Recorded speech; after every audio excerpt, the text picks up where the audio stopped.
आज मेरे पास एक बहुत ही खूबसूरत लेकिन हार्डी प्लांट है जिसका नाम है मैक्सिकन पिटूनिया। इस प्लांट का साइंटिफिक नेम रुएलिया अंगस्टिफोलिया है और ये एकेंथेसिस फैमिली का है। वैसे पिटूनिया जनरली दो टाइप के होते हैं, एक मैक्सिकन पिटूनिया और एक नॉर्मल पिटूनिया।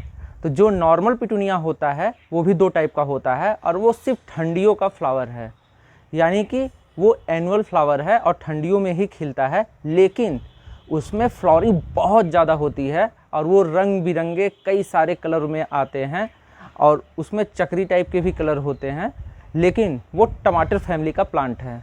तो उसमें भी जो उसकी नॉर्मल वैरायटी होती है वो इसी की तरीके से लगभग 3 फीट तक जाती है, और जो उसकी ड्रॉप वैरायटी होती है जिसको हम हैंगिंग बास्केट, गमलों आदि में लगाते हैं, और वो बहुत सारी वैरायटी में आते हैं। और वैसे पिटूनिया बहुत ज़्यादा पॉपुलर प्लांट है, तो वो उसकी ड्रॉप वैरायटी है और जिसको हाइब्रिड वैरायटी भी कहते हैं।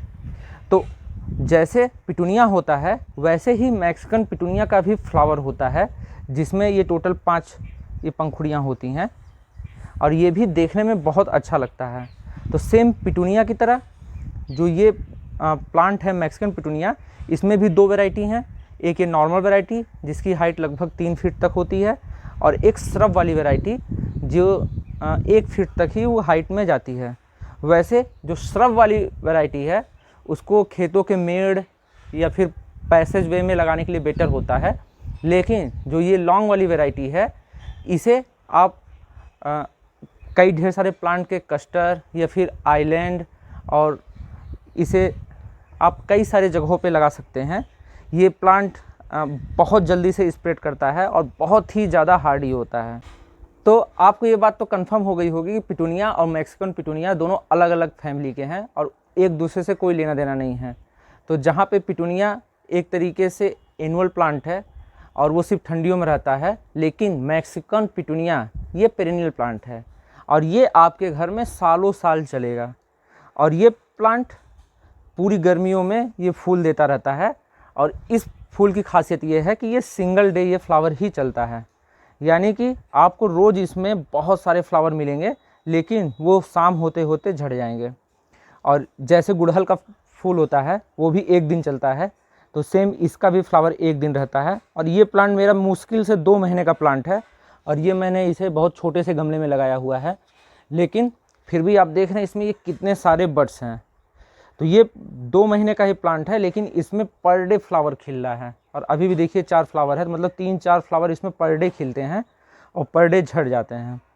तो ये प्लांट एक प्लांट से बहुत ज़्यादा प्लांट हो जाता है, और मेरा एक्सपीरियंस है कि अगर आप एक प्लांट लगा दिए तो आपको दोबारा इस प्लांट को लगाने की ज़रूरत नहीं है। खुद ये इतना जल्दी स्प्रेड करता है, इसके जो बीज बनते हैं वो चारों तरफ बिखर जाते हैं बाकी गमलों में, और उनसे नए नए प्लांट निकलते हैं।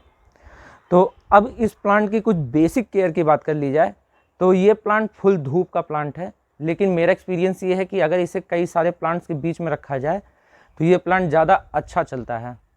तो थोड़ी बहुत शेड मिल जाए कोई दिक्कत नहीं है, लेकिन कम से कम इसमें 4-5 घंटे की धूप मिली रहे तो फिर इसमें फ्लावरिंग ज़्यादा से ज़्यादा होगी। मेरा तो ये सेमी शेड एरिया में रखा हुआ था, तब भी ये प्लांट बहुत अच्छा चल रहा है। अब बात करते हैं इसके सॉइल की।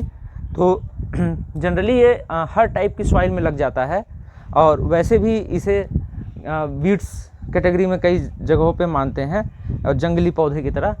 तो इसे किसी खास सॉइल की रिक्वायरमेंट नहीं होती है, लेकिन अगर हम गमले में लगा रहे हैं तो कुछ बेसिक चीज़ों का ज़रूर ध्यान रखेंगे, जैसे कि वेल ड्रेन्ड सॉइल रहे, यानी कि इसमें पानी बहुत ज़्यादा देर तक खड़ा ना हो। हाँ, एकदम कैक्टस की तरह आपको एकदम ड्राई सॉइल भी नहीं बनानी है। तो मैंने तो इसमें जो ये सॉइल बनाई है इसमें 60% मिट्टी, 20% रेत और 20% इसमें जो गोबर की खाद होती है उसे मिलाई है, और ये बहुत अच्छा चल रहा है।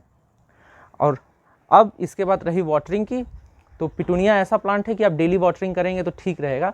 हाँ, ठंडियों में और जब इसकी मिट्टी या फिर जैसे बरसात में बहुत गीली रहती है तो उस समय इसमें वाटरिंग को अवॉइड करें या फिर एकदम कम कर दें। तो पूरी तरीके से सूखने की ज़रूरत नहीं है, आप इसमें डेली वाटरिंग करें और ये प्लांट बहुत अच्छा चलेगा। हाँ, अब बात कर लेते हैं इसकी प्रोपोगेशन की। तो प्रोपोगेशन जैसे मैंने बताया कि एक बार ले आएंगे तो ये खुद से ही सभी गमलों में हो जाता है, लेकिन आप चाहें फिर भी तो इसकी कटिंग को लगा सकते हैं, या फिर इसमें बहुत छोटे छोटे सीड बनते हैं, जब फ्लावर इसमें से झड़ जाता है तो उसमें सीड बनता है, तो उस सीड के थ्रू भी आप इसे प्रोपोगेट कर सकते हैं। तो ये रहा बहुत सिंपल सा कुछ इसका फंडा। हाँ, और रही बात इसको खाद कब देना है, तो मेरे हिसाब से एक बार इसे स्प्रिंग में, दूसरा ऑटम में, मतलब फरवरी लास्ट मार्च में, उधर सितंबर अक्टूबर में आप इसे ऑर्गेनिक कंपोस्ट दे दें तो इसके लिए बहुत बेटर रहेगा। और उसके बाद आप चाहें तो इसमें बीच बीच में हर महीने लिक्विड फर्टिलाइज़र जो आप बनाते हैं ऑर्गेनिक वाले उसे डालिए, तो इसमें फ्लावरिंग बहुत ज़्यादा होगा। हाँ, अगर बहुत ज़्यादा नाइट्रोजन रिच इसकी सॉइल हो जाती है, मतलब बहुत ज़्यादा फर्टिलाइज़र, तो फूल इसमें कम हो जाते हैं, पत्तियाँ इसमें ज़्यादा आने लग जाती हैं।